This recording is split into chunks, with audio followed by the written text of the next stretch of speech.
गुरुर्ब्रह्मा गुरुर्विष्णू गुरुर्देवो महेश्वरः गुरुः साक्षात् परब्रह्म तस्मै श्री गुरवे नमः. हरि ओम तत्सत.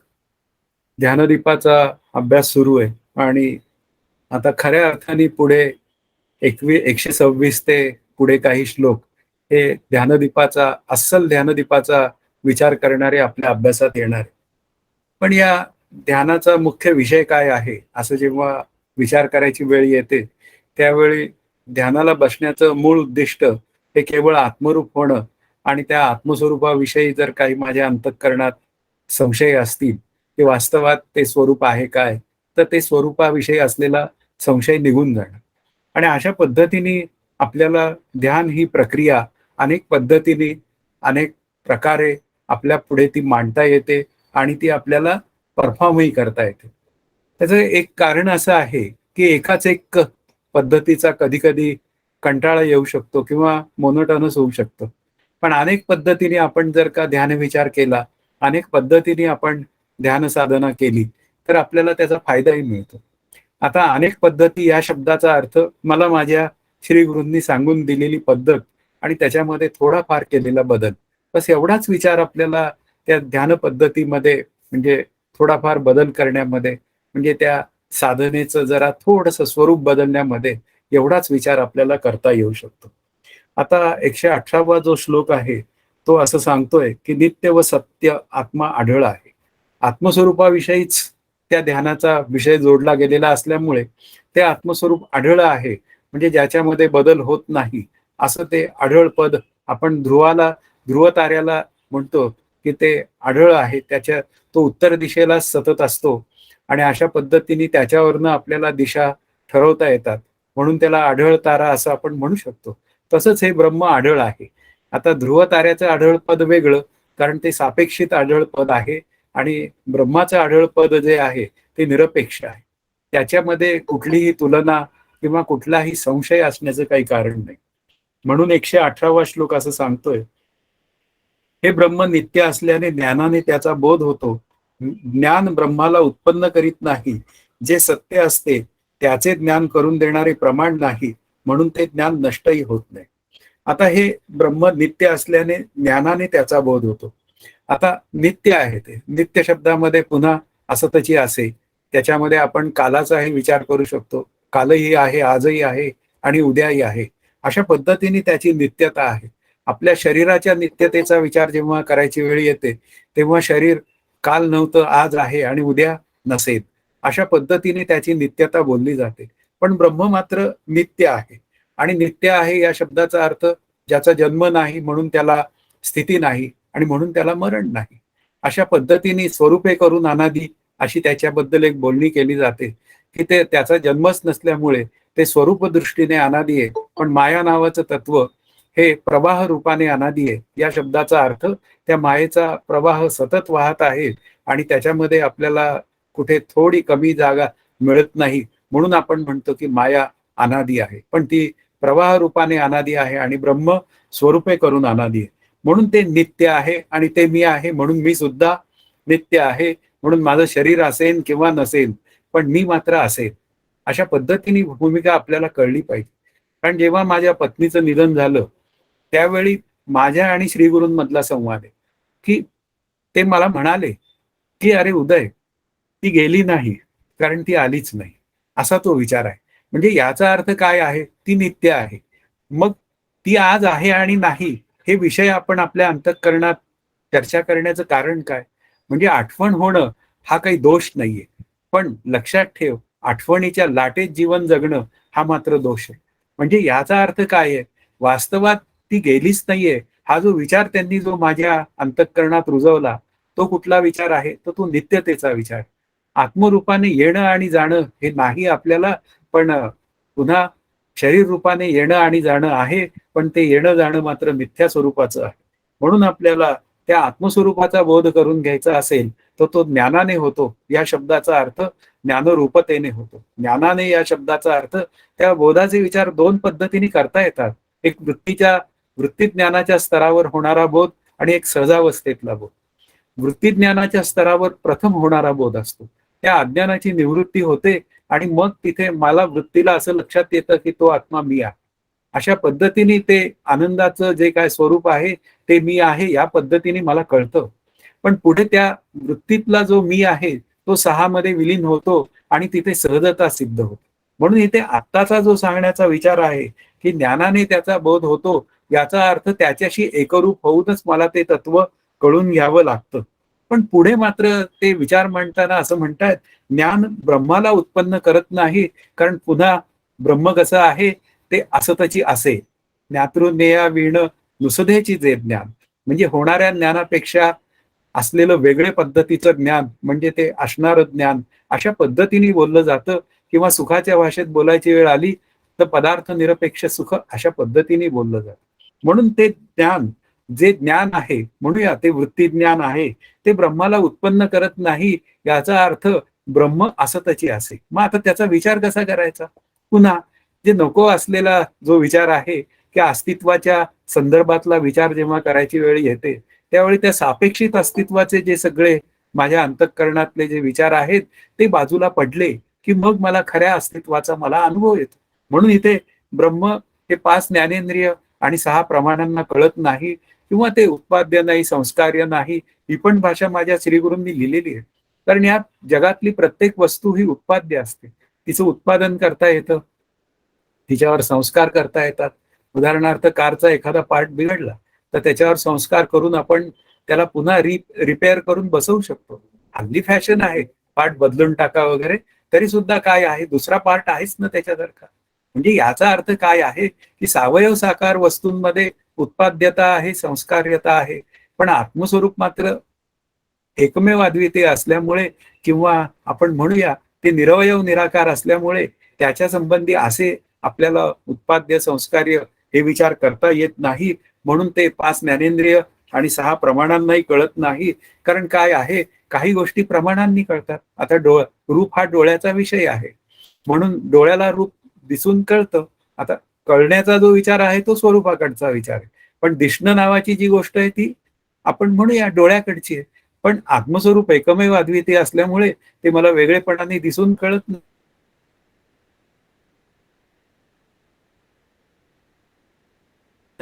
म्हणजे याचा अर्थ काय आहे की ते मला कळून घ्यायचं असेल तर अज्ञानाची निवृत्ती करावी आणि ज्ञानोबता करून घ्यावी. हा त्यातला भाग. म्हणजे ते कोणत्या प्रमाणावर अवलंबून आहे हे आपल्याला लक्षात येतं. आणि अशा पद्धतीने विचार केल्यावर आपल्याला एक गोष्ट पक्की लक्षात येते की हे स्वरूप मात्र आहे आहे आणि आहे या स्वरूपात आहे, ते मी आहे, म्हणून मी सुद्धा कायमचा आहे. अशा पद्धतीने मी जर विचार केला तर त्या देहाच्या येण्याची किंवा जाण्याची जी काय अंतःकरणात भीती बसलेली आहे ती माझ्या अंतःकरणात समूळ निघून जाण्याची एक व्यवस्था असेल. पुढे आता 119वा श्लोक आहे, तो शंका घेणारा श्लोक आहे. ज्ञानी व उपासक यांचे ब्रह्मत्व सत्यच आहे, अशी भाषा इथे बोललेली आहे.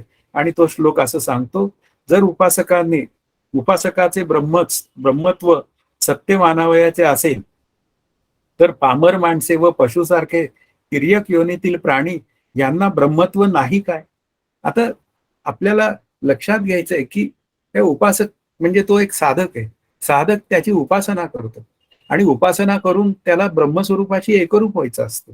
मुख्य मुद्दा काय आहे की या बोलण्यातनं आपल्याला समजावून सांगायचं आहे की हे जे तिर्यक योनीसारखे म्हणजे पशु योनीसारखे जे भोग प्राणी आहेत, म्हणजे त्यांना भोग योनी असं म्हटलं जातं आणि तो एक मनुष्य योनीतला प्राणी आहे, तर तो उपासक आहे. आणि उपासक हा त्याच्यापेक्षा श्रेष्ठ आहे. पण त्याच्यापेक्षा तो ज्ञानरूप म्हणजे ब्रह्मस्वरूपाशी एकरूप झालेला जो ज्ञानी आहे तो आणखीन श्रेष्ठ. म्हणजे आपल्याला हे श्रेष्ठत्व का सांगायचंय की मला त्या अस्सल श्रेष्ठत्वाकडे जाता यावं म्हणून. पाहायला गेलं तर एकदा माझ्यातली आणि आमच्या दोघांमधली आणि श्री गुरूंमधली बोलणी झाली, त्यावेळी ते म्हणाले एकदा की पाहायला गेलं तर या इथे फक्त 2च वर्ग आहे. एक साधक वर्ग आहे, म्हणजे आपण म्हणूया एक उपासक वर्ग किंवा एक अभ्यास करणारा वर्ग आहे, आणि एक मात्र आहे तो ब्रह्मस्वरूपाशी एकरूप झालेला सिद्ध वर्ग आहे. म्हणजे इथे काय आहे की जोपर्यंत मी माझ्या स्वरूपाशी एकरूप होत नाही तोपर्यंत मी साधक या भागातच आहे, म्हणजे मी मनुष्य या भागातच आहे. अशा पद्धतीने ते विचार आहे. पण काय आहे, बद्ध, मुमुक्षु, साधक, सिद्ध हे 4 वर्ग तयार केले, तो केवळ एक त्या साधकाला एक थोडासा आधार मिळावा म्हणून केलेले. वास्तवात मला जोपर्यंत स्वरूपाचं असल ज्ञान होत नाही तोपर्यंत मी बद्धच आहे. बोलायला गेलं तर मी बद्धच आहे आणि एक जो वर्ग आहे तो मुक्ततेचा वर्ग आहे. म्हणून इथे काय आहे, केवळ त्या उपासकाचं महत्व थोडंसं वाढवलं पाहिजे. का वाढवलं पाहिजे? त्याने अभ्यास करण्याची एक वृत्ती अंतःकरणात निर्माण होते आणि मला माझ्या आनंदाकडे जायचंय हा विचार आपल्याला सतत ठेवता येतो आपल्या अंतःकरणात. त्यासाठी हा सगळा विचार आपल्या पुढे मांडलेला आहे. पण पाहायला गेलं तर खरे दोनच वर्ग आहेत. एक आत्मस्वरूपाचं ज्ञान झालेला आणि एक आत्मस्वरूपाचं ज्ञान नसलेला. त्याला मी बद्ध म्हणालो तर तुम्ही माझ्यावर कदाचित ऑब्जेक्शन घ्याल की संतांनी मुमुक्षू आणि साधक हे दोन वर्ग मांडलेले आहेत. पुढे जाऊन आता जेव्हा 120व्या श्लोकाचा विचार आहे तो परमार्थात अज्ञानाला क्षमा नाही. कारण परमार्थात दोनच वर्ग आहेत. एक पुन्हा अज्ञानी आणि पुन्हा ज्ञानी आणि ज्ञानी शब्दाचा अर्थ ज्ञानरूप झालेला. केवळ उपासक व अन्य प्राणी यांच्या अज्ञानामुळे त्यांना पुरुषार्थाची मोक्षप्राप्ती नाही हे दोन्हीकडे साम्य आहे. अर्थात उपाशी राहण्यापेक्षा भीक मागणे चांगले. त्याचप्रमाणे इतरांपेक्षा काहीच न करणाऱ्यांपेक्षा ध्यानोपासक बरा. कारण आता ध्यानोपासकाचा विचार पुढे आणायचा आहे की नाही तर ध्यानदीप प्रकरण चाललंय आणि सतत ते विचारांचं सतत ध्यान सांगतायत. पण नाही, एकदा ते बैठकीचं ध्यानही समजून सांगितलं पाहिजे. त्याचाही विचार थोडा थोडा पुढे येणार आहे. आता उपासक व अन्य प्राणी हे दोघंही अज्ञानी आहेत. आता हे प्राणी अन्य आहेत ते तर भोगयोनीतले, ते सरळ सरळ अज्ञानी. पण उपासक सुद्धा जोपर्यंत त्या उपास्य देवतेशी किंवा दैवताशी एकरूप होत नाही, देव शोधावया गेलो देवची होऊन गेलो, अशी स्थिती जोपर्यंत त्याला प्राप्त होत नाही तोपर्यंत तो उपासक असला तरी अज्ञानीच असतो. म्हणजे याचा अर्थ स्वरूप दृष्टीने त्याच्या ठिकाणी स्वरूपाचं अज्ञान ही भूमिका तिथं असतेच. पण काय असतं की दोन गोष्टींचा विचार असतो, दगड आणि वीट असा तो विचार आहे. की उशाला आता काय आहे, दोनच गोष्टी अवेलेबल आहेत. एक दगड अवेलेबल आहे आणि एक वीट अवेलेबल आहे. तुला काय पाहिजे असं जेव्हा विचार करायची वेळ येते तेव्हा माणूस म्हणतो वीट दे मला. कारण वीट काय आहे, दगडापेक्षा जरा मऊ असते. तसंच काही आहे की या भोगयोनींपेक्षा हा जो उपासक नावाचा जो प्राणी आहे, मनुष्य प्राणी, तो मात्र जरा श्रेष्ठ दर्जाचा आहे. कारण का, तो निदान त्या आत्मस्वरूपाकडे जाण्यासाठी निष्काम कर्मोपासनेचा विचार करतोय. म्हणजे खरोखरीच त्याला ज्ञानरूपतेकडे जाण्याची ओढ लागलेली आहे आणि तसे त्याचे प्रामाणिक प्रयत्न सुरू आहेत असं सगळं आपण गृहीत धरलेलं आहे. पण त्याच्यापेक्षा ध्यानोपासक बरा. कारण का, तो ध्यानाची उपासना जो करणारा आहे तो पुढे आता येणारा विचार आहे तो निर्गुणोपासकाच्या मध्ये येणारा विचार. या ध्यानोपासकाला निर्गुणाची उपासना करणारा साधक अशी एक भूमिका मांडलेली. म्हणून या कर्मोपासनेची उपासना करणारा किंवा या म्हणूया तिर्यक योनींचा विचार करणारा जो काय म्हणूया वर्ग आहे, त्याच्यापेक्षा मात्र या ध्यान उपासना करणारा जो आहे, म्हणजे ध्यानाची उपासना करणारा जो आहे त्याचा दर्जा थोडासा वरचा आहे.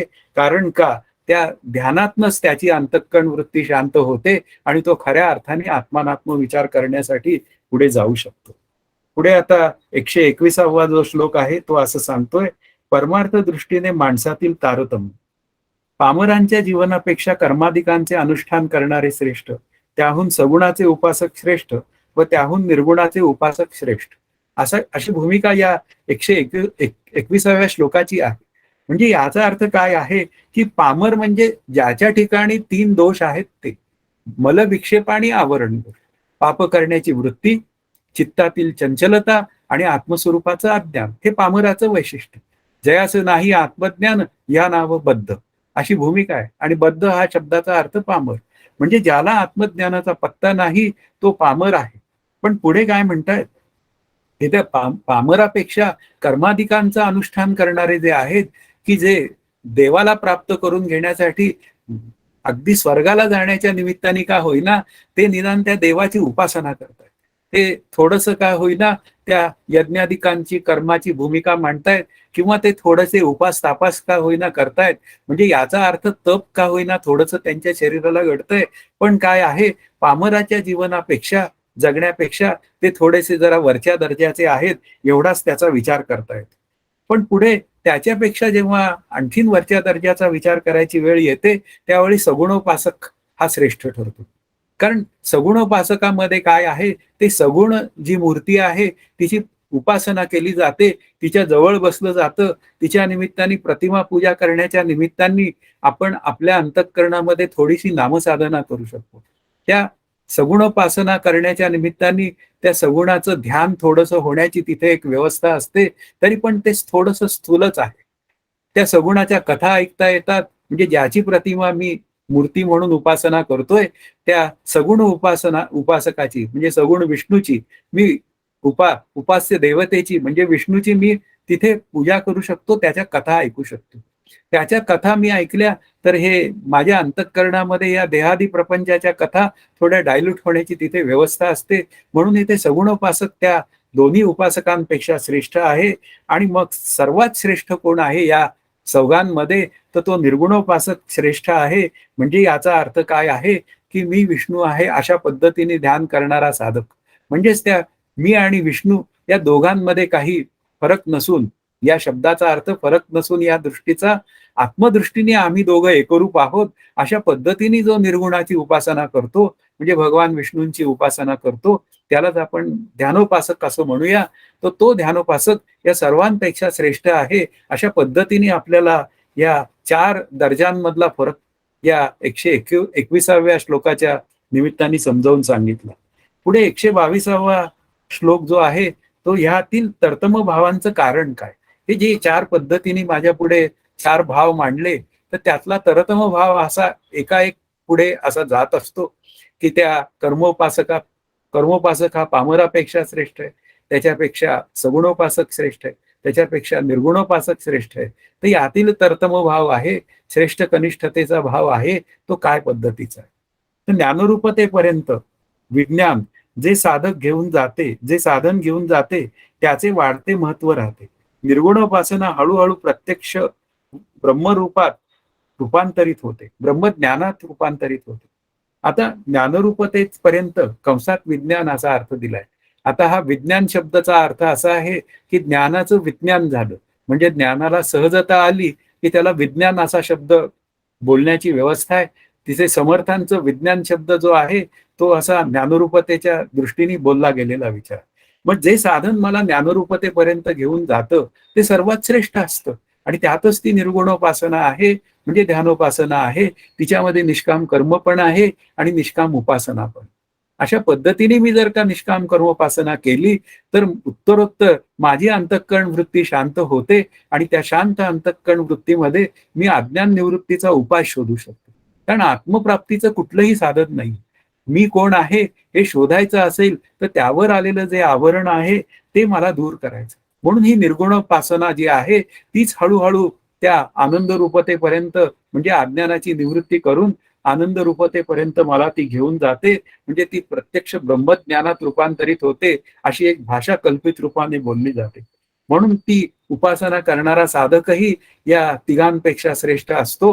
म्हणजे पामर, कर्मोपासना करणारा आणि सगुणोपासना करणारा याच्यापेक्षा श्रेष्ठ असतो. हा विचार आपल्याला 122व्या श्लोकांनी सांगितलेला आहे. पुढे असं म्हणतायत, संवादी भ्रमाचे पुन्हा स्मरण करून देत आहेत, कारण आता तो विषय पुढे न्यायचा आहे. संवादी भ्रम ज्याप्रमाणे फळ मिळताना प्रमारूप होतो, त्याप्रमाणे उपासनेला परिपक्वता आल्यावर मुक्ती लाभताना ती ज्ञानरूप होते. आता संवादी भ्रमाचं उदाहरण मागे दिलेलं आहे, की तो 2 जण गेलेले आहेत, एक रत्न समजून त्या प्रकाशाकडे गेलेला आहे आणि दुसराही रत्न समजून गेलेला आहे, पण एकाला खरोखरीच रत्न सापडलेलं आहे. तसंच हे जे काय आत्मज्ञानाकडे जाणारं हे आपल्याला साधन आहे, की म्हणूया आपण की ते सगुणोपासनेपासून सुरू झालं, किंबहुना त्या कर्मापासून सुरू झालं आणि पुढे हळूहळू मग ध्यानामध्ये म्हणजे निर्गुणोपासनेचा विचार पुढे आला आणि मग ते हळूहळू साधन मला माझ्या ज्ञानरूपतेपर्यंत घेऊन जातं.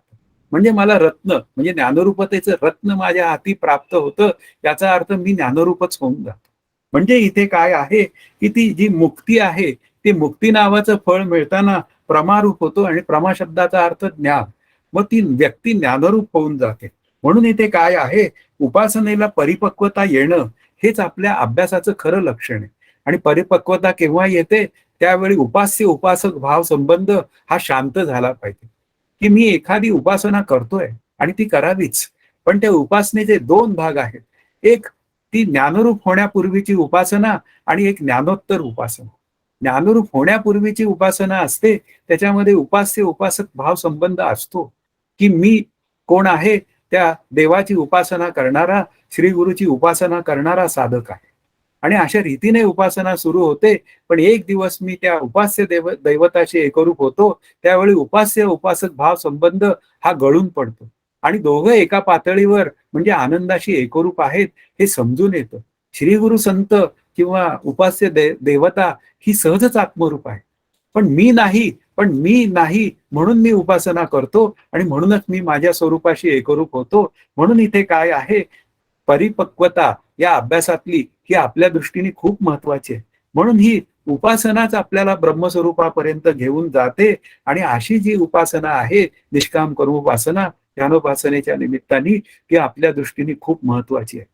आता 124वा श्लोक जो आहे तो समजावून सांगताना एक शंकेचा विचार आहे. भ्रम ज्ञानरूप नसतो, ज्ञेयरत्न डोळ्यांनी पाहिल्यावर त्याला ज्ञानरूपता येते, अशी भूमिका आहे. आणि तुम्ही पण पुन्हा असं म्हणताय की जे ज्ञान 5 ज्ञानेंद्रिय आणि 6 प्रमाणांना कळत नाही असं काही आहे, ते एकमेव अद्वितीयाचं ज्ञान या उपासनेच्या निमित्ताने आपल्याला कसे प्राप्त होते. तर त्याचं उत्तर दिलेलं आहे 124व्या श्लोकाच्या निमित्ताने. संवादी भ्रमामुळे भ्रमाच्या विषयाकडे जाणाऱ्या दुसऱ्या प्रमाणामुळे प्रमाज्ञान झाले असे म्हणावे, तर तशीच उपासना ही ब्रह्मज्ञानास कारण होते असे म्हटल्यास हरकत नाही. की ज्यावेळी मी रत्न समजून त्या रत्नाकडे गेलो आणि मला रत्नाचं ज्ञान झालं, बस मला रत्न मिळालं. म्हणजे याचा अर्थ काय झाला, ते रत्न नावाची गोष्ट मला मिळाली आणि मला माझी अंतःकरण वृत्ती शांत झाली आणि मला आनंद झाला. म्हणजे याचा अर्थ काय आहे, की उपासना हा एक भ्रम आहे. अगदी बरोबर आहे. कारण उपासना ही द्वैतात चालते, की माझं उपास्य दैवत भगवान श्रीकृष्ण आहेत किंवा माझे श्री गुरु आहेत, मी त्यांची रोज उपासना करतो. भले ती फोटोची पूजा करण्याच्या निमित्ताने असेल, त्यानंतर त्या उपासनेचं वाढतं वैभव काय आहे, ते त्यांनी सांगितलेल्या ग्रंथांचा अभ्यास करतो, त्यांनी सांगितलेले प्रवचन मी ऐकतो, त्यांनी सांगितलेल्या पद्धतीने मी अनुसंधान करण्याचा प्रयत्न करतो, त्यांनी सांगितलेल्या पद्धतीने मी तत्वमसीचं चिंतन करतो. म्हणजे ह्या उपासनेचा दर्जा जो आहे ना, तो हळूहळू वाढत जातो. म्हणून इथे काय आहे, की ब्रह्मज्ञान होण्यासाठी एखादा विषय असावा लागतो. अगदी बरोबर आहे.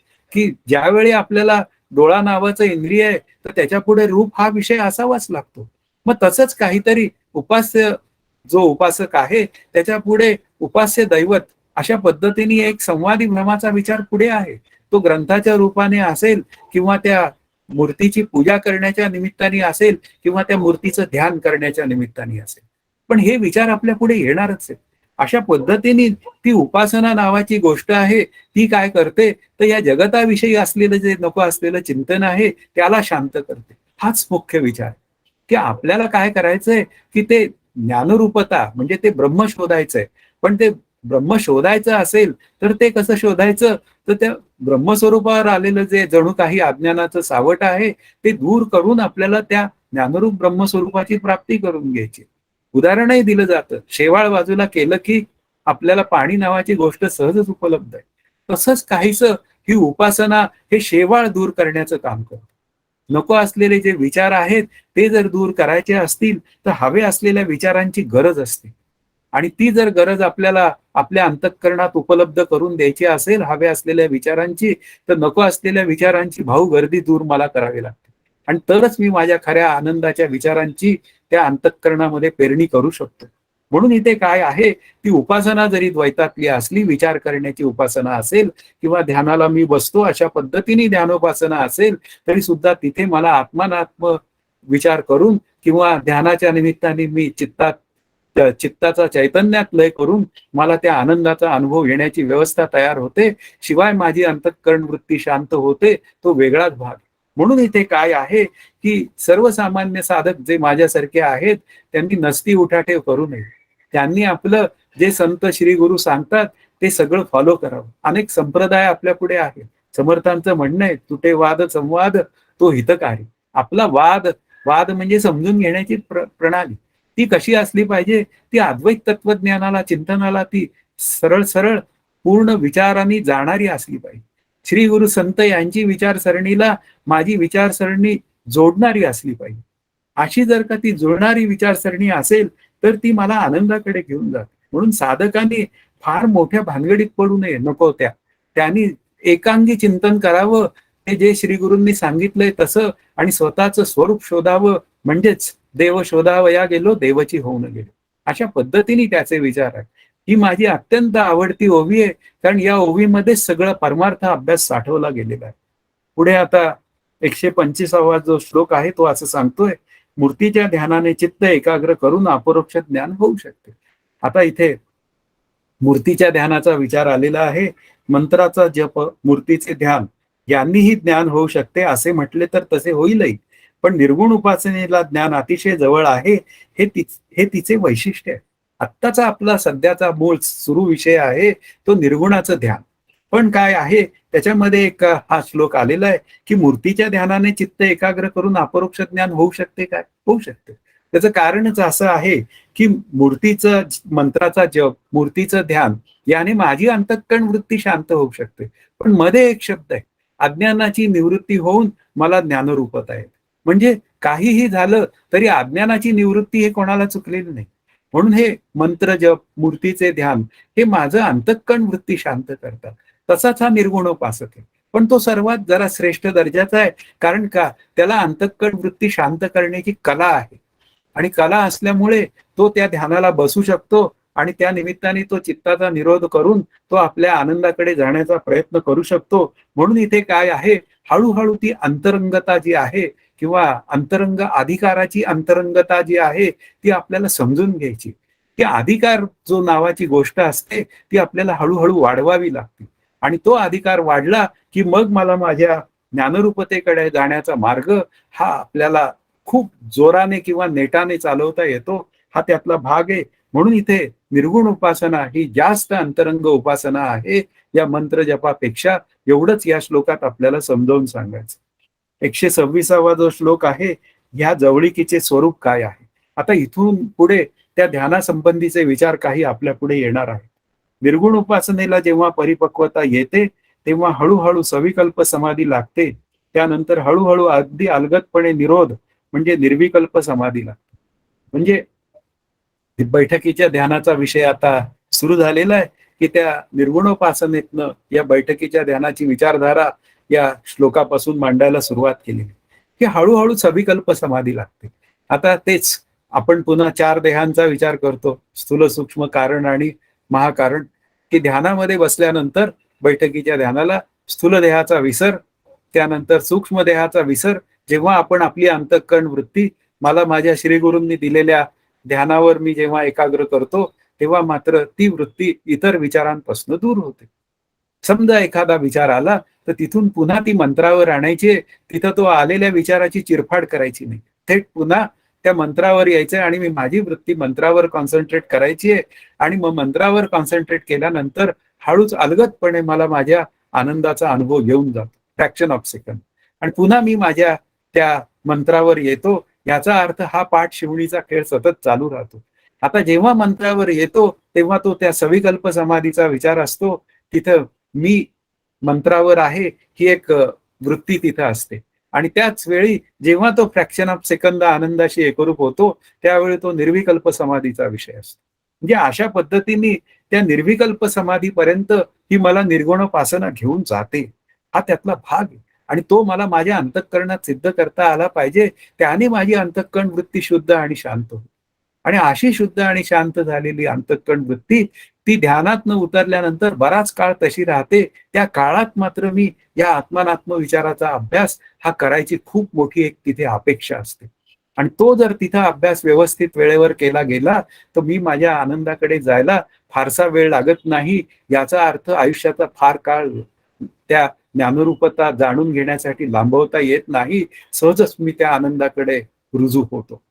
पुढे हा 127वा जो श्लोक आहे तो मला असं समजावून सांगतो, निर्विकल्प समाधीचे फळ काय आहे. निर्विकल्प समाधी लागल्यानंतर त्या समाधीस्थामध्ये असंग आत्मा शिल्लक राहतो. त्याचेच पुन्हा पुन्हा अनुसंधान केले तर महावाक्याने ज्ञान होते. तरी गा ऐसे करी यया आठा माझा पहारी, मोटुके निमिष भरी देतू जाय, हे ज्ञानदेवांचं म्हणणं आहे की तू क्षणभर त्या आनंदाचा अनुभव घे. आणि त्या आनंदाचा अनुभव घ्यायचा असेल तर पुन्हा त्या निर्गुणोपासनेचा म्हणजे ध्यानाचा विचार करावा लागतो. आणि मग ते ध्यानाचे विचार आहेत की तिथे बसावं लागतं बैठकीच्या ध्यानाला. ते अष्टांग योगाचं असेल तर आसनजय वगैरे आहेत, त्याचा माझ्याशी अभ्यासाशी काही संबंध नाही. पण सोहम ध्यानाच्या निमित्ताने मी मात्र याचा विचार करू शकतो. सोहम ध्यानाच्या निमित्ताने मी माझी अंतःकरण वृत्ती शांत करून त्या फ्रॅक्शन ऑफ सेकंदाचा आनंदाचा अनुभव घेऊ शकतो. म्हणजे इथे काय आहे ते अनुसंधान सावधपणे ठेवावं लागतं. ध्यानामध्ये आपण सावध असावं लागतं. माझी वृत्ती ती मंत्रावर सतत राहिली पाहिजे, ती मंत्राशिवाय दुसरीकडे हलली नाही पाहिजे, हा त्यातला एक आधीचा विचार आहे. मग नंतर ती सहज माझ्या मंत्रावर ती वृत्ती सहज राहते.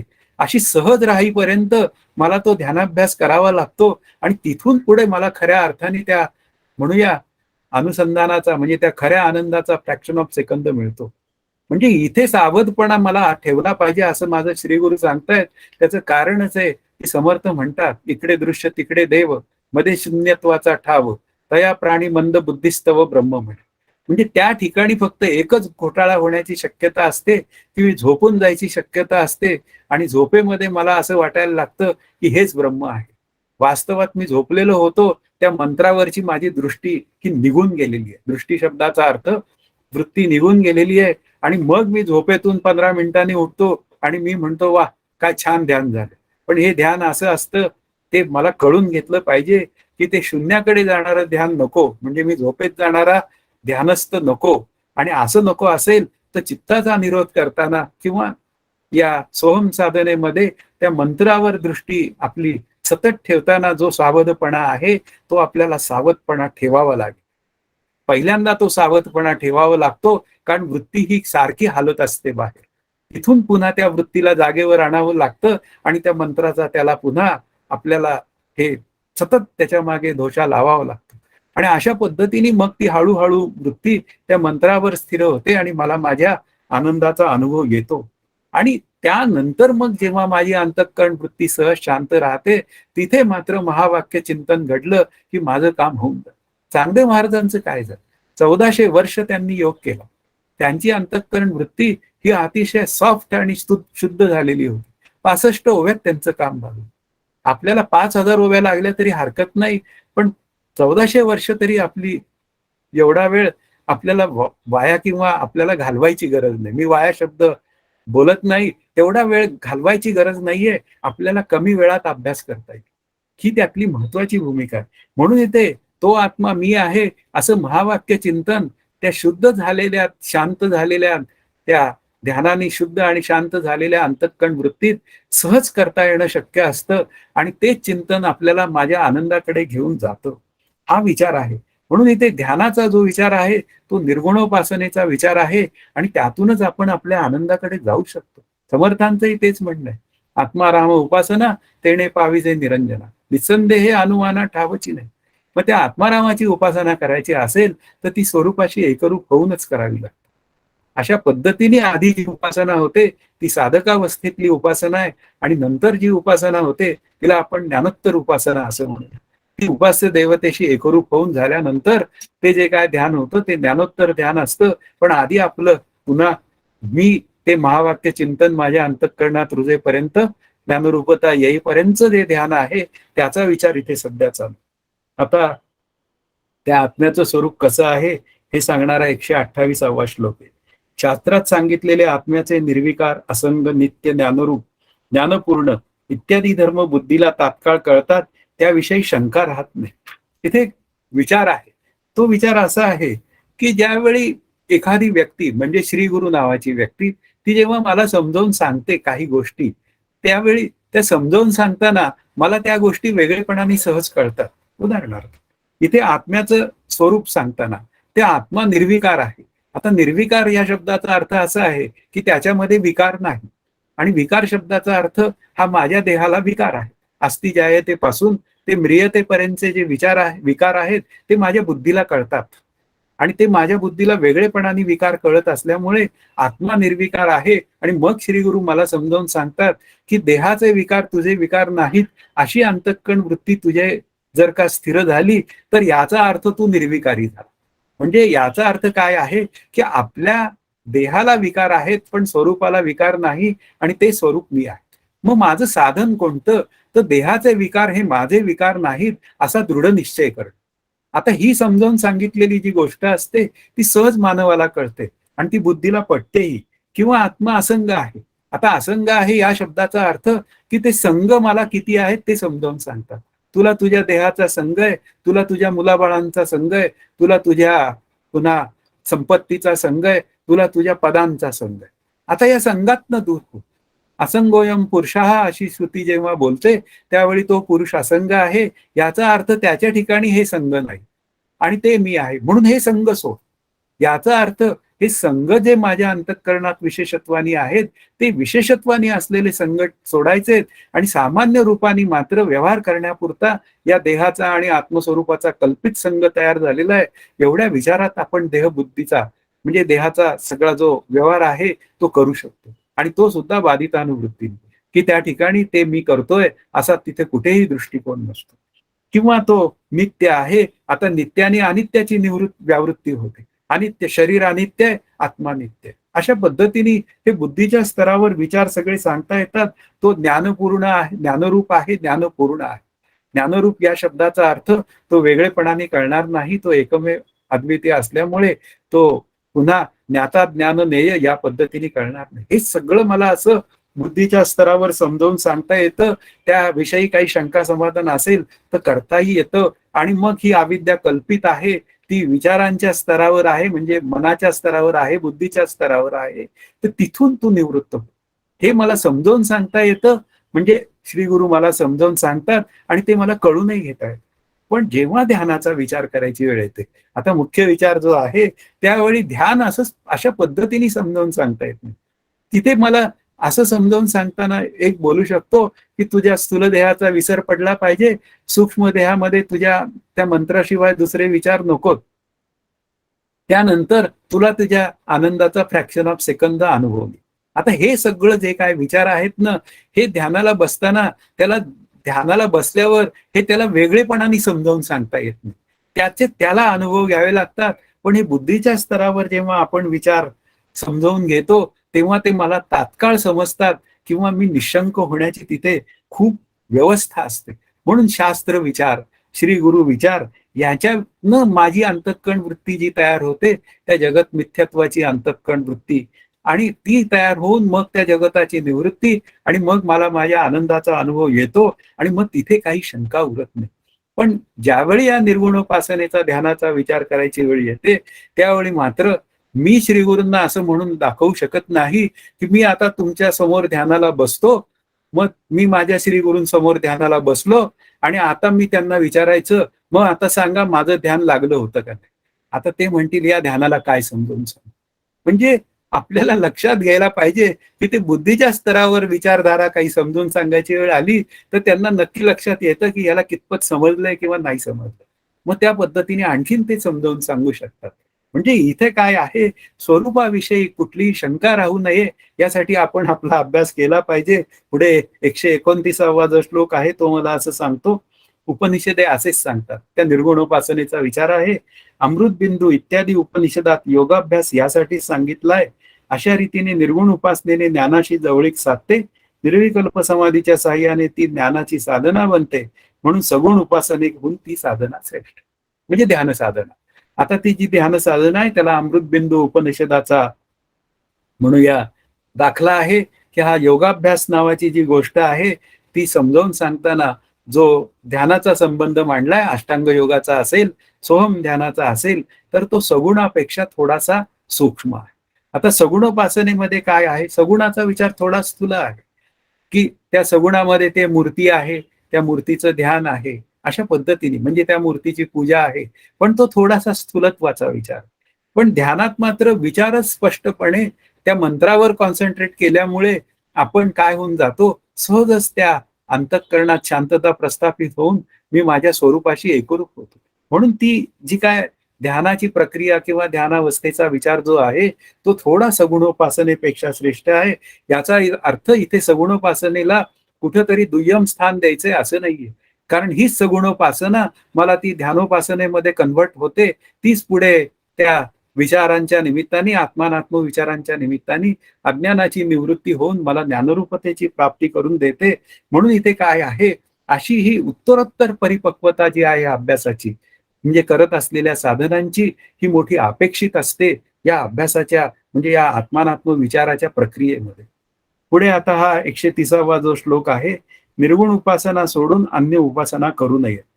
निर्गुण उपासना सोडून जे तीर्थयात्रा, जप इत्यादी साधने करतात, ते हातातील लोण्याचा गोळा टाकून हात चाटणाऱ्याप्रमाणे असतात. प्रश्न अधिकाराचा आहे, की अधिकार असताना मी जर का आता समजा मी आता ग्रॅज्युएट झालोय असं आपण समजूया, आणि मी जर जाऊन पुन्हा मॉन्टेसरीत बसलो तर कसं चालेल, हा त्यातला विचार. की मी जसा उत्तरोत्तर प्रगल्भ होत जातो, तसं माझी साधना सुद्धा प्रगल्भ होत गेली. उत्तमा सहजावस्था, मध्यमा ध्यानधारणा, तृतीया प्रतिमा पूजा, अधमात अधम तीर्थयात्रा. तीर्थयात्रेनी सुरुवात होणं हे चूक नाही, आणि त्याचा शेवट मात्र उत्तमा सहजावस्थेमध्ये जाण्यासाठी मग त्या मध्यमा ध्यानधारणेपर्यंत जावं लागेल आपल्याला. म्हणून इथे काय आहे, की मला जेव्हा एक उपासना रिअलाइज होते, तेव्हा मी हळूच दुसऱ्या उपासनेच्या अंगामध्ये मी प्रवेश करताच आलो पाहिजे. त्या क्रियाशीलतेमध्ये काय होऊन जातं, की त्या रजततमा म्हणजे रजतम गुणांचा जो मुख्य विचार आहे, त्या रजगुणाच्या प्रभावामुळे मला तो परमार्थ आहे ना, तो धावपळीचा परमार्थ फार आवडतो. की इकडून तिकडे जायचं, तिकडून इकडे जायचं आणि तो परमार्थ करायचा. आणि मग त्याला काय करायचं, निदान भंडाऱ्याला तरी या. काही नाही जमलं ऐकायला यायला, कारण ऐकायला मला जमतच नसतं कधी. मग कशाला जायचं, फक्त जेवायला जायचं, त्या भोजनाला जायचं, आणि मग काही नाही, प्रसादाला जाऊन आलो. असा हा प्रसादापुरता जो परमार्थ आहे ना, तो सगळा भंडाऱ्याचा परमार्थ क्रियाप्रधान असतो. नाही असं नाही, तिथली झाडलोट आहे, सगळं आहे, अगदी मान्य आहे. पण ते आत्मज्ञानापर्यंत घेऊन जायला समर्थ नाहीये. तिथून पुढे कुठेतरी मी त्या श्रवणाचा विचार केला पाहिजे, कुठेतरी ध्यान केलं पाहिजे, आणि तिथून मी आनंदाचा विचार हा आत्मानात्म विचाराने केला पाहिजे. असं न करता मी केवळ जर झाडत बसलो तर काही उपयोग नाहीये. अशा पद्धतीने म्हणजे ह्याची देही याची डोळा, भोगू मुक्तीचा सोहळा, हा विचार सिद्ध होण्याची तिथे कुठेही अपेक्षा नाहीये. म्हणून इथे ज्ञानदेव आपल्याला सांगतात, ठाईचं बैसवण करा एकचित्त, आवडीने अनंत आळवावा. आता तो आनंद आळवायचा असेल ध्यानाच्या निमित्ताने, तर मला उत्तमा सहजावस्थेकडे जाण्यासाठी त्या ध्यानधारणेचा विचार करावाच लागेल. म्हणून इथे काय आहे, इथे ते प्रत्यक्ष लोणी तुमच्या समोर असताना ते उगाचच बोट चाटत बसायचं, याला काय अर्थ आहे. अशा पद्धतीने ही भूमिका मांडलेली आहे. त्यामुळे त्या उपासनेतनं उत्तरोत्तर आपण म्हणूया उत्तम उपासनेकडे, म्हणजे त्यातल्या उत्तम ग्राहकाचा विचार मी केला पाहिजे, आणि त्याचा उत्तम ग्राहक मी झालो पाहिजे त्या उपासनेचा, हा त्यातला विचार आहे. पुढे आता 131वा जो श्लोक आहे, आत्मतत्वाचा विचार सोडून निर्गुण उपासना करणाऱ्यांवरही हा दोष येतो. आत्मानात्म विचार सोडून निर्गुण उपासना करणाऱ्याकडे असाच दोष येतो असे म्हणाल तर ते खरे आहे. म्हणून विचार करण्याची क्षमता नसेल तर योगाभ्यास सांगितलाय. अगदी बरोबर. आता आत्मानात्म विचारांचं साधन करणारा हा श्रेष्ठ साधक मानला गेलेला. ज्ञानलक्षणा भक्तीने जो आत्मानात्म विचाराने स्वरूपाशी एकरूप होतो, तो विहंगम मार्गाचा साधक आहे.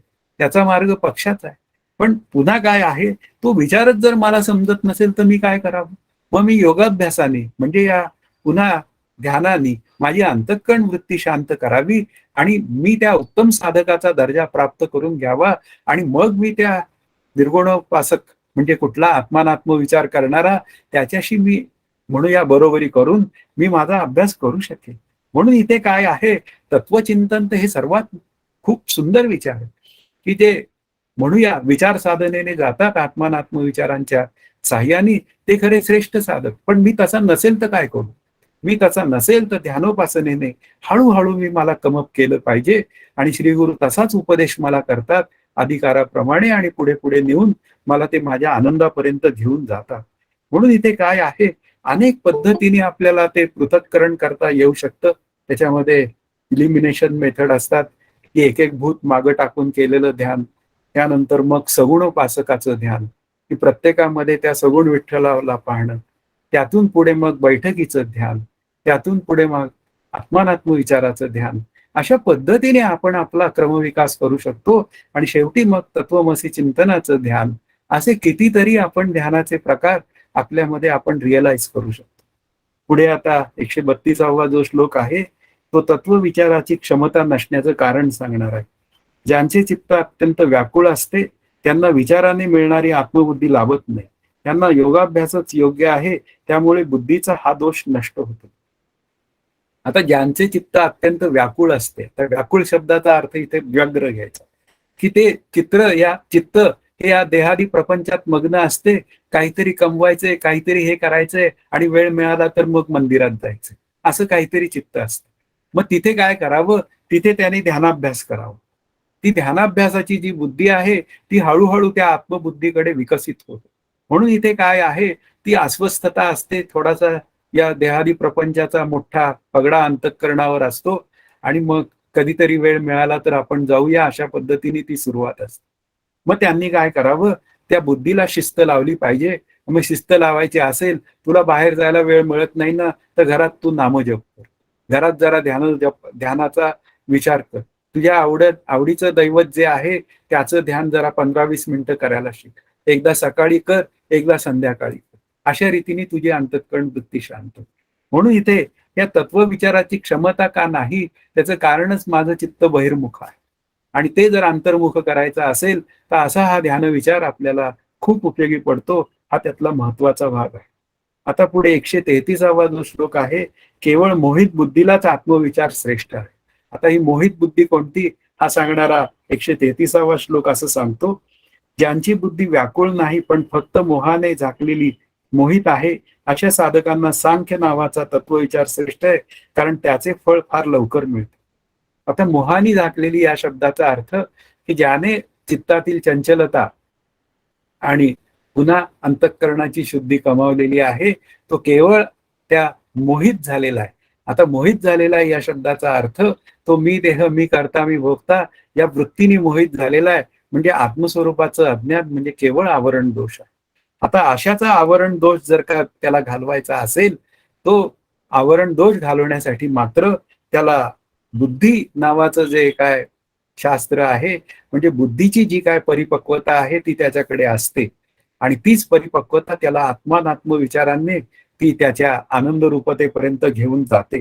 म्हणून इथे सर्वात श्रेष्ठ साधन कोणतं, तर पुन्हा आत्मानात्म विचार हेच सर्वात श्रेष्ठ साधन आहे. म्हणून आपल्याला निष्काम कर्मोपासनेने चित्ताची शुद्धी आणि शांती हा आपल्या अभ्यासाचा खरा महत्वाचा विचार आहे. आणि ध्यानाने मात्र ती शुद्धी आणि शांती घडते, हाही विचार इथपर्यंत सांगून झाला. पुढे हा 134वा जो श्लोक आहे तो असं सांगतो, जे स्थान सांख्य तत्वज्ञानाने मिळते तेच योग्यांनाही मिळते. म्हणून सांख्य व योग यासारखेच आहेत असे जो जाणतो तो जाणकार समजावा. इथे सांख्य शब्द हा याचा अर्थ समजून घ्यावा लागेल. सांख्य शब्द हा 3 पद्धतीने विचार करावा लागतो. एक म्हणजे भगवद्गीतेत सांगितलेला सांख्ययोग, तर त्याला मी बुद्धियोग देतो. याचा अर्थ इथे सांख्य विचार जो आहे तो अद्वैत तत्वज्ञानाशी निगडित असलेला आहे. एक जे सांख्य आहेत ते जड कारणवादी आहेत. ते जड कारणवादी या जगाचं कारण ती जड अचेतन प्रकृती आहे, तिच्या सत्तेवर हे जगत निर्माण होतं अशी त्यांची बोलणी आहे. तो विचार इथे नाहीये. आणि दुसरे जे सांख्य आहेत ते पतंजल योगातले सांख्य आहेत. त्यांचा काही भाग आपण स्वीकारलेला आहे, की पतंजल योगातील काही भाग उत्तर मीमांसेने स्वीकारलाय. उदाहरणार्थ यमनियम म्हणजे शमदम, उपरम, समाधान, तितिक्षा, अशा पद्धतीने काही ध्यानाला बसण्याच्या प्रक्रिया, ती शांत अंतःकरण करण्यासाठी तो अष्टांग योगातला किंवा सोहम ध्यानातला थोडा भाग, अशा पद्धतीने आपल्याला सांख्य शब्दाचा विचार करावा लागतो. म्हणून इथे सांख्य शब्दामध्ये शंकराचार्यांनी त्यांचं खंडन केलेलं आहे, ते अगदी बरोबर आहे. पण काय आहे, त्या पतंजलाचंही खंडन केलेलं आहे. पण तरी सुद्धा त्यातला काही भाग जो स्वीकारलाय ना, तो आपल्या अभ्यासासाठी उत्कृष्ट आहे आणि तो स्वीकारावा. तसा अद्वैत वेदांत शास्त्रांनी काही जो भाग योग्य आहे तो स्वीकारलाय. मात्र शेवटी जेव्हा विचार करायची वेळ येते जीव ब्रह्मैक्य ज्ञान दृष्टीने, तेव्हा मात्र ते कोणाची मात्र भेडभाट ठेवलेली नाहीये शंकराचार्यांनी आणि कोणीही नाही. आणि त्यांनी साक्षेपाने सगळ्यांचं खंडन केलेलं आहे, हा त्यातला भाग. म्हणून इथे श्रुतींमधला आपल्याला जेव्हा विचार करायची वेळ येते की नक्की काय घ्यायचं आणि नक्की काय नाही घ्यायचं, तेव्हा मात्र आपण श्रुतीला प्रमाण मानावं, भगवद्गीतेला प्रमाण मानावं, संतांना श्रीगुरूंना प्रमाण मानावं आणि मग ती सगळी संगती लावून घ्या. म्हणून इथे काय आहे, ते सांख्य नावाचा जो शब्द आहे तो मात्र अशा पद्धतीने बोलला गेलेला आहे. त्याच्याविषयी काही आणखीन पुढे या 1-2 श्लोकात विचार आहे. अशा अर्थाची श्वेताश्वतर श्रुती ती 135वा श्लोक असं सांगतो. अशी श्रुती आहे, परंतु सांख्य व योग यातील जो अर्थ श्रुतीच्या विरोधी आहे तो तत्वज्ञानाचा केवळ आभास आहे. म्हणून इथे काय आहे की त्या आत्मस्वरूपाची प्राप्ती करून देणारा जो सांख्य नावाचा तत्वांचा विचार आहे तेवढाचा विचार आपण केला पाहिजे. उदाहरणार्थ भगवद्गीतेतील 2ऱ्या अध्यायातला सांख्ययोग तो आपल्या अभ्यासाच्या दृष्टीने अत्यंत महत्वाचा आहे की निष्काम कर्मोपासना केल्यानंतर मी त्याला बुद्धियोग देतो आणि ते आत्मज्ञान करून घेण्याची क्षमता त्याच्यामध्ये प्राप्त होते.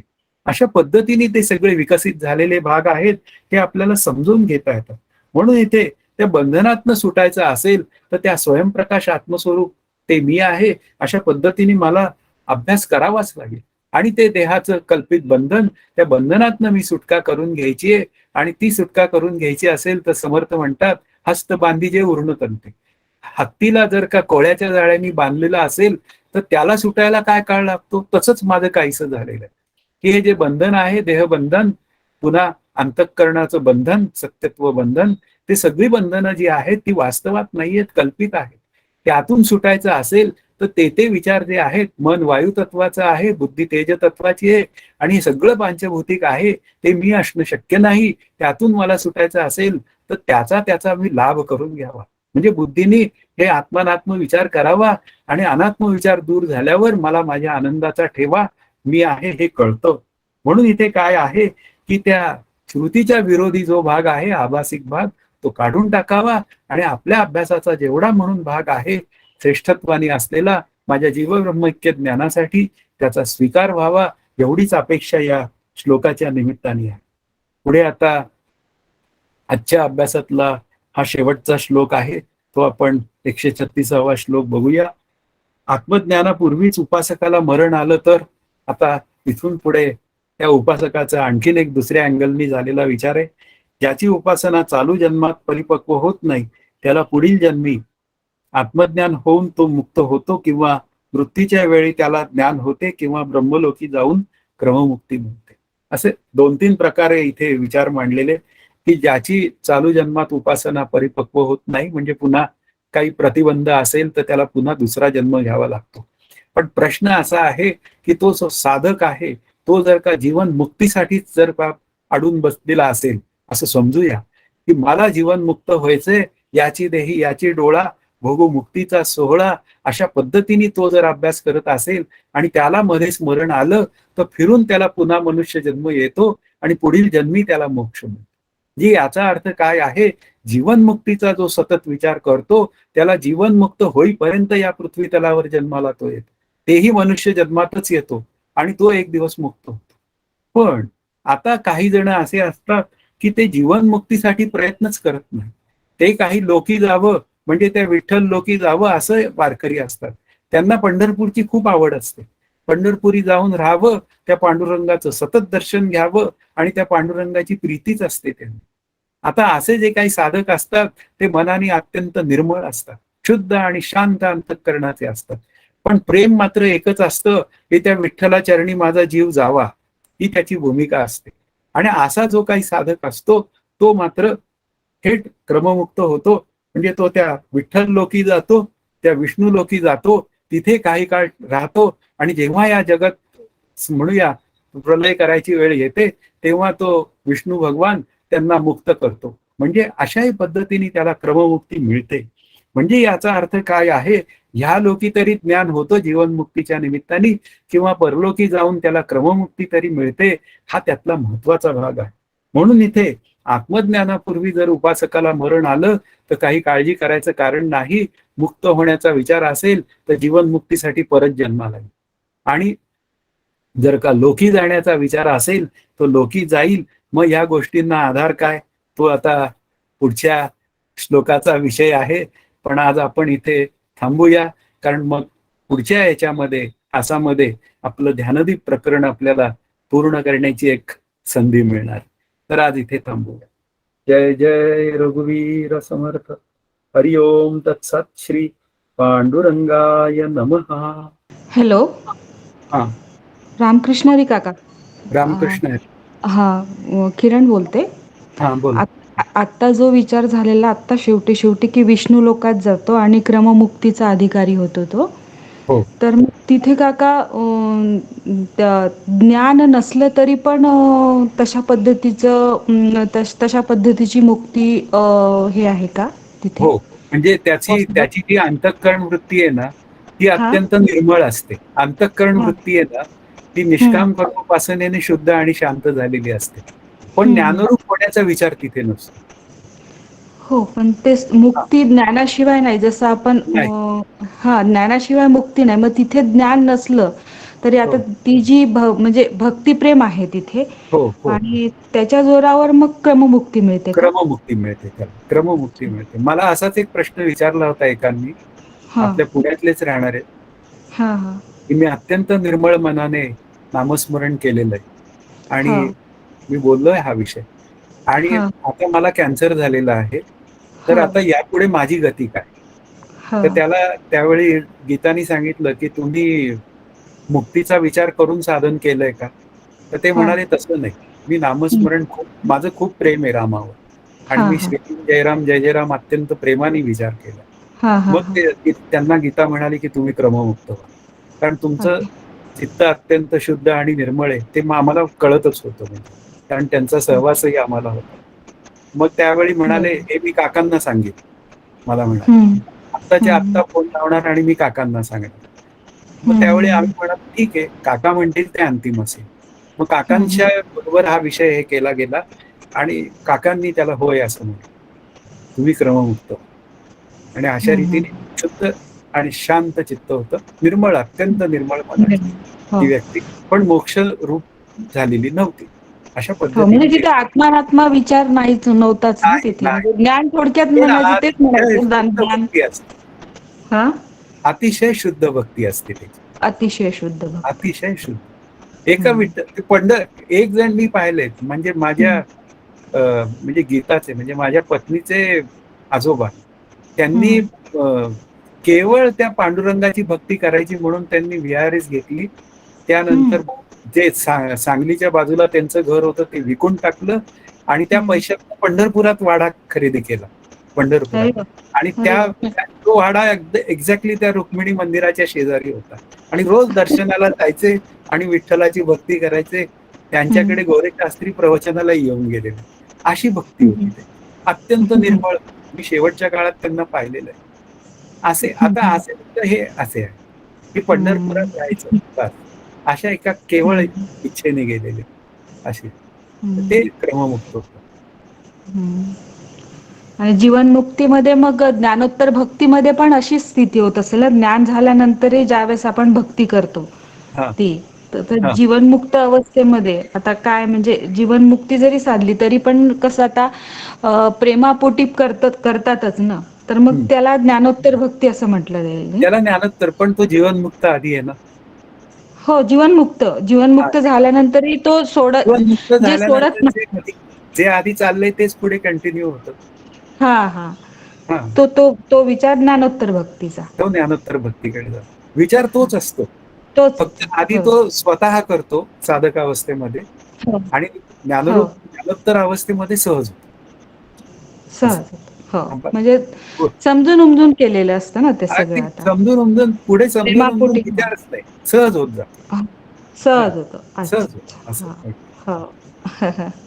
छान, छान झाला विचार. आज उपासनेचे स्तर खूपच क्रमविकास उपासनेचा हो. खूपच सुंदर झाला. हं. म्हणजे अधिकारानुसार उपासना आणि लोण्याचा जो गोळा तुम्ही ते समजावून सांगितलं ते तर खूपच अप्रतिम. म्हणजे खाली कशाला येतो मग ज्याला निदिध्यासन ही एक प्रकारची उपासना आहे, श्रवण उपासना आहे. हे समजा जमत असेल, विचारांची साधना जमत असेल त्याला, हां. तर हा उपासनेचा वाढता स्तर आहे आणि तो हं. स्तर आपण वाढविला पाहिजे. खरंय. अगदी. आणि तो खूपच शक्य सुंदर आहे. आहे. श्रीगुरु हो, तसा प्रयत्नही करत असतात. मी हो, फक्त तिथं तेवढं थोडं बारीक लक्ष दिलं तर माझा फायदा आहे त्याच्यामध्ये. हो, हो. हां. खरंय, खरंय. होतं. खरंय. काका आपण ज्यावेळेस समजा आता बैठकीचं नामस्मरण आहे त्याचा खूप म्हणजे इफेक्ट खूप जास्ती आहे, ध्यानाचा इफेक्ट खूप जास्ती आहे. पण हे सगळं निष्काम उपासनेमध्येच मोडतं सगळं, निष्काम हा, केलं पाहिजे आपण. केलं पाहिजे. पण समजा आता ह्याऐवजी समजा आता आपण हे जे काही आहे ह्या म्हणजे आध्यात्मिक क्षेत्रातलेच समजा हा, आपला वेळ कुठे जात असेल म्हणा किंवा बाहेरचे जे काही कार्यक्रम आहे आध्यात्मिक, हा. भागवत म्हणा, कीर्तन म्हणा, हम्म. असं हे सगळं याला जाणे पण हे निष्काम कर्माचाच भाग आहे, उपासनेचाच आहे, भाग पण ते काय आहे. आहे, ते त्याचं मूल्य आणि मर्यादा हे वर्ड्स काकांचे लक्षात ठेवा. की हा. म्हणजे तिथं देवालयात जावं, झाडू मारावा वगैरे हे ठीक आहे. म्हणजे हम्म, तिथले उष्टी काढावी, नंतर हम्म, भांडी धुवावी, काय जे मला काम मिळेल ते मी करावं. पण हे सगळं काम हम्म. जे आहे ना ते चित्तशुद्ध आणि शांततेत जातं, जर मी निष्कामतेने करत असेल निष्काम. तर. बस. पण हम्म. आत्मानात्म तर विचाराने याच्या कंपॅरिझन मध्ये आपण समजा घरी बसून जे आपण बैठकीचं ध्यान करतो किंवा हे श्रेष्ठ नामस्मरण करतो, दर्जाचं. हा हे हे त्याच्या कंपॅरिझन मध्ये हे श्रेष्ठ दर्जाचे, कारण श्रेष्ठ याच्यामध्ये वृत्ती बहिर्मुख नाही होत, ज्या दर्जाचं. अंतर्मुखतेकडे वळते. आणि ते ज्यावेळेस करतो आपण त्याच्यामध्ये बहिर्मुखता म्हणजे जरी ते संवादी असलं तरी पण बहिर्मुखता अशी वाढल्यासारखी होते किंवा चार जणांची ओळख होणे किंवा काही अजून काही वृत्तीचं जे मान पांगणं मान आहे वगैरे तर मिळतो ना, तिथे की हा खूप मोठा हा कार्यकर्ता आहे, हा काही लाजत हा नाही, हे करत नाही, आणि मग त्याला तेच भूषण हा म्हणतात. आणि मग ती हा अंतःकरण ती तसंच करत राहते. ती शांत होत बरोबर. नाही. म्हणजे ती होत नाही. सूक्ष्म आनंदाला ग्रहण करण्या इतपत शांत होत नाही. हा बरोबर, जरी निष्काम असली ती हो, तरी पण हे जे रोजचं आहे हे आपलं करणं गरजेचं आहे घरी बसून. हे हो, हे अंतर्मुखतेकडे जास्ती नेणार आहेत त्याच्या हो. कंपॅरिझन. अगदी म्हणजे खरं. हे जे थोडक्यात म्हणजे हे जे स्तर आपण आता हे केलं, समजून घेतलं, हो. हं, उपासनेचे जे वाढतं स्तर आहे तर हं. ते त्याच्यामध्ये छान छान खूपच सुंदर, छान, म्हणजे मस्त. विचार करायची वेळ आली ना, तर हा. ध्यानोपासनेमध्ये जरा सत्वगुणाची मोठी अपेक्षा आहे. हम्म. आणि हे जर का असं आपण म्हणतो ना, की कुठेतरी जावं, शिबिरं करावीत, हे करावी, ते करावं, असं जे काही क्रियाशीलता असते, तिथे मात्र रजाची हम्म. जास्त तिथे हे आहे. म्हणजे बरोबर. रजप्रधानता बरोबर. जास्त आहे. पण रज हा हो बरोबर. शुद्ध जरी असला, तरी सुद्धा तो हम्म. रजप्रधानताच आहे तिथे. खऱ्या अर्थाने हम्म. आनंदाकडे जाण्यासाठी ठाईचं बैसं करायचं कधी. हं. हा मग विचार. हो, हे हेतुपुरस्सर जाणून घेऊन यातला डिफरन्स तशा पद्धतीने आपलं क्रियामान स्वातंत्र्य वापरावं लागेल नाही? वापरावं लागेल. फार म्हणजे कुठे अतिरेक नको, दोन्हीकडे हं. समतल बॅलन्स. आपोआप होणारी गोष्ट नाहीये ना ही पण? नाही, नाही. आधी ती म्हणजे आपल्याला ती आपली अंतःकरण वृत्ती कशी आहे त्याच्यावर अवलंबून आहे. ती किती हं, उथळ आहे, हं. ती किती हं. सखोल आहे त्याच्यावर अवलंबून आहे. हं, हं, हं. ती जर सखोल असेल, तर मग हे हं. असे म्हणूया उथळ रजप्रधान जे विचार आहेत, त्यातून ती हं. सहज स्वतःला बाजूला ठेवते. आणि ती हे हं. असते, कॅल्क्युलेटेड असते. कुठे हं. जायचं, कुठे नाही जायचं याची सगळी कॅल्क्युलेशन करते. हं, असं आहे. हं. आता बरं. उदाहरणार्थ आम्हाला दोघांना कुठल्याच शिबिराला येऊ दिलं नाही काका. हं, हं, हं. असं केलं. म्हणजे ते ज्याचं त्यालाच आनंद देतात. हं, हं. ते करावं. खरंय, खरंय. विचार करूनच सगळी आप- कृती हा, करावी लागते खर्च. आपलं खरंय, खरंय. अंतःकरण पाहावं काय कसं आहे, हो. त्याला हळूहळू आळा हं. घालावा, हं. रजप्रधानता असेल तर. आणि हळूहळू हं. एकाच जागी बसून जरा अभ्यास झाला पाहिजे. ते बरोबर. त्याचं. नाहीतर आपल्याला असं वाटतं, की अरे हे सगळं आध्यात्मिक क्षेत्राशीच रिलेटेड आहे, तर हे करणं योग्यच आहे. तर त्यातल्या त्यात सॉर्टेड होणं खूप गरजेचं आहे. कधीतरी आश्रय तुटतोच ना, हं. हा त्यातला भागच आहे. हं. मग आश्रयी भाव संबंध सिद्ध होऊ नये असे इथपर्यंत यावं आपण. हं. आता निर्गुणामध्ये आश्रयी भाव संबंध नाही नाही. असा तो. छान झालं. सविकल्प समाधी, निर्विकल्प समाधी खूपच सुंदर. खूप छान झाला विषय. ऍटलिस्ट सोहम ज्ञानामध्ये आपल्या मंत्रावर राहणं हे सर्वात बेस्ट. ते काम सोपं. बरोबर. हं. बरोबर. बरोबर. फक्त झोपायचं नाही एवढं भाग पाहिजे फक्त. हो. हा, झोपायचं नाही. बस. शून्य नाही. बस झोप आपल्या नाही. मंत्रावर कायम शून्य नाही. कॉन्सन्ट्रेट राहायचं. हं, तर हं. त्यातूनच आपल्याला आपल्या आनंदाचा अनुभव येईल सहजतेने. बरोबर. हं, बस हं. सोपं सोपं काम करायचं ध्यानाचं. नाहीतर बरोबर. काय, ध्यान एकच आधी अनाकलनीय वाटतं. आणि ते मला बरोबर. कोण ध्यानाला बसलं कळत नाही, त्याला मी कळत नाही. म्हणजे असं बुद्धीचा विचार असतो तो सगळ्यांना सहज पटू शकतो. मंत्राची वृत्ती तेवढी राहते, ती शांत होते आपोआप बस बस. मंत्रावर. हो. मंत्रावर वृत्ती शांत ठेवणे आणि त्यातून हं. ती एक क्षणभर फ्रॅक्शन ऑफ सेकंद आनंदाशी एकरूप होते, परत मंत्रावर येते. तर परत मंत्रावर आली की तुर्य अवस्था आणि व- ह्या अस्सल ज्ञानाशी एकरूप झाली की ती झाली समाधीस्थ. एक निर्विकल्प समाधी आणि एक सविकल्प. अलीकडं आली मंत्रावर वृत्ती हां. धारणे सविकल्प, हं. कारण मी हां. ती मंत्रावर तुर्या. बस सविकल्प. आणि पुढे अच्छा, अच्छा. आनंदाचा एक फ्रॅक्शन ऑफ सेकंद अनुभव आला निर्विकल्प.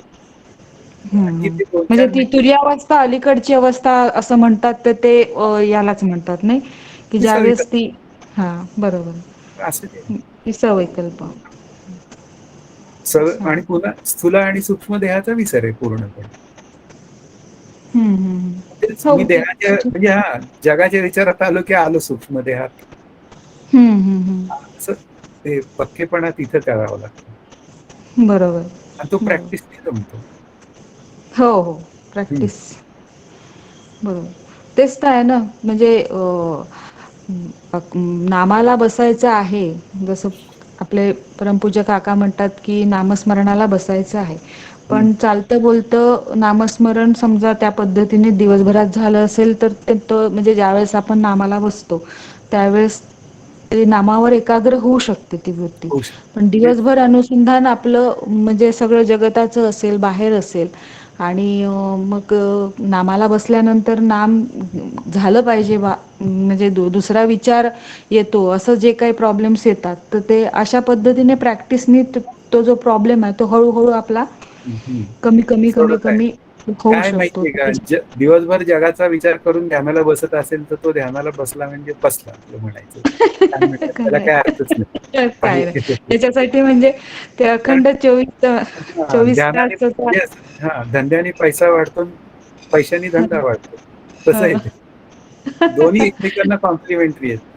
हो, खरंय, हा, खरंय. तेच. खरंय. फुल डे कार्यक्रम आहे हा, अनुसंधान. असं नाही. आपण अनुसंधान, अखंड अनुसंधान. तिकडे गेलो असं नाही. हं. फुल टाइम जॉब आहे. फुल टाईम जॉब हा, आहे. जीवनमुक्त होईपर्यंत फुल टाइम जॉब आहे. मग हो, जीवनमुक्त खरं आहे. झाल्यावर काय, बस तुला काय करायचं ते कर. पण ते जे करायचंय तेच करतो तो, तो दुसरं काय करणार. नाही, आई, नाही, नाही. बरोबर आहे. छान. रामकृष्ण हरी काका. चालेल रामकृष्ण.